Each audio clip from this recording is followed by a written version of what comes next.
Notre chronique du jour est cette petite phrase lâchée hier soir: il existe peut-être des problèmes structurels au sein de la police. Interrogé pendant 2 heures et demie par la commission des lois de l'Assemblée nationale, Gérald Darmanin a donc joué la carte de l'apaisement. Le ministre de l'Intérieur, tout en renouvelant sa confiance au préfet de police de Paris, tout en continuant aussi de défendre l'article 24 hautement controversé, a admis que des réformes étaient sûrement nécessaires pour éviter des incidents liés au maintien de l'ordre. Une reculade inédite, on l'a dit dans nos précédentes éditions, après la colère froide et le recadrage d'Emmanuel Macron. Karim Akiki, bonjour. Vous êtes là pour nous éclairer notamment sur ces réformes qu'envisage donc désormais le ministre de l'Intérieur. Quelles sont les pistes et les solutions possibles pour réformer la police française aujourd'hui? Après ce constat, après les images diffusées, notamment après l'agression de ce producteur de musique, mais également après ce qui s'est passé avant, notamment le démantèlement d'un campement place de la République, le ministre de l'Intérieur n'avait plus le choix. Il devait réformer la police. Il a dit il y a un problème structurel au sein de la police, et puis c'est lui-même qui a, pour ainsi dire, marqué les 7 péchés capitaux de la police. On a l'éternel manque de moyens qui revient. Il y a la formation initiale aussi qui pose question pour les policiers. Pour un tournage, j'étais par exemple à l'école de Sens, à l'école de police. On voyait des jeunes gardiens de la paix qui avaient passé des concours pour pouvoir accéder à cette profession. Ce qui m'a étonné, c'est que ces gardiens de la paix, ces futurs gardiens de la paix, n'avaient aucune idée du rôle et de la mission qui allait être la leur une fois en étant dans la police. J'ai parlé avec eux, ils étaient formés sur du droit, ils étaient formés sur des choses, des aspects techniques, mais pas sur la réalité de leur travail.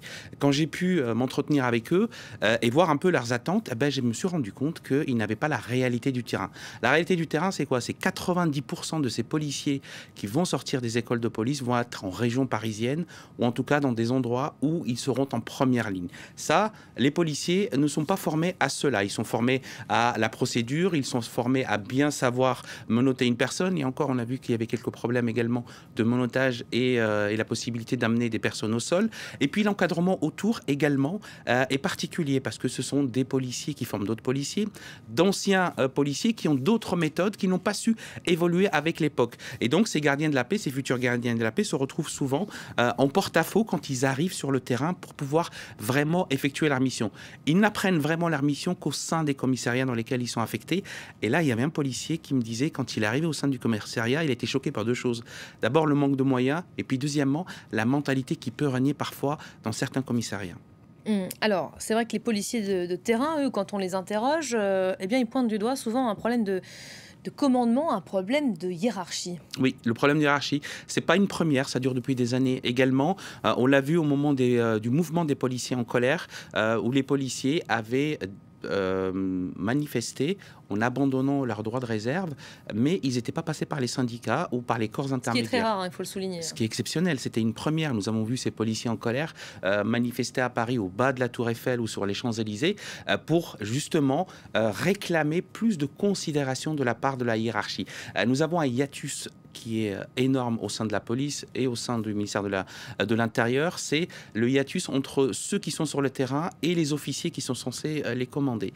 Il m'arrive parfois d'aller voir ou d'intervenir à près de Lyon, à Saint-Cyr, l'école de police de Saint-Cyr, qui, elle, forme des commissaires de police. Et puis, j'étais avec un intervenant qui me disait, eh bien, les bavures policières, elles existent depuis longtemps. Ce qui a changé aujourd'hui, ce sont les réseaux sociaux et Internet. Ça démultiplie les faits, même si ça ne minimise pas les faits, ça le démultiplie. Avant, quand il y avait une bavure policière, c'était traité par un journal militant. Aujourd'hui, grâce ou à cause des réseaux sociaux, ça dépend de quel point de vue on se met, eh bien, ça donne un écho important, une loupe grossissante sur ces policiers. Et puis, ce manque de commandement, il est aussi pointé ici à Paris, en particulier à la préfecture de police, où les policiers, en fait, n'agissent ou ne réagissent qu'en fonction de ce qu'on leur demande et ce qu'on leur donne comme mission.